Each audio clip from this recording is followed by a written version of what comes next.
In a hotel in New York, there is a room 1408 that never opens. Since the hotel's opening, a total of 56 people have died in this room. No one can figure out what exactly happened inside. To prevent more tragedies, the hotel closed this room, but there happened to be a writer, specializing in writing ghost stories. He had visited haunted houses all over the country, yet had never seen a ghost. He never believed in the supernatural, and as soon as he heard about this room, he immediately came to the hotel and asked to check in. The front desk did not agree, but quietly called the hotel manager. The manager solemnly requested that he not stay in this room, but Mike insisted on staying. The manager then took out a thick notebook. Mike opened it, and the first page was about the first victim of this room. He continued flipping. Each page depicted a different gruesome death. The manager told him that no one had ever lasted more than an hour inside. Mike became even more intrigued, insisting that he must stay. The manager had no choice but to agree, and escorted him to the 14th floor. In the elevator, the manager gave Mike one last warning not to enter, but Mike still didn't believe it, so he started walking towards room 1408,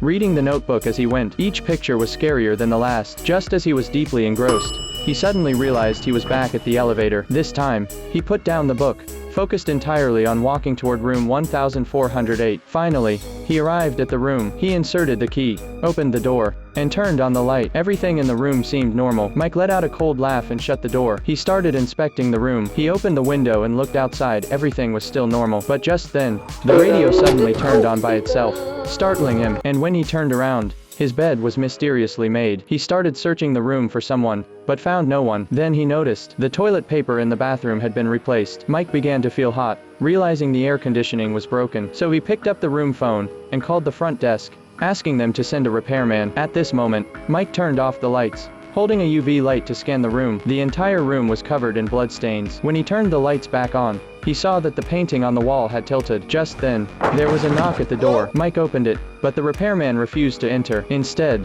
he instructed Mike on how to fix it himself. Mike followed his instructions, successfully fixing the air conditioning, but when he turned around, the repairman had already vanished.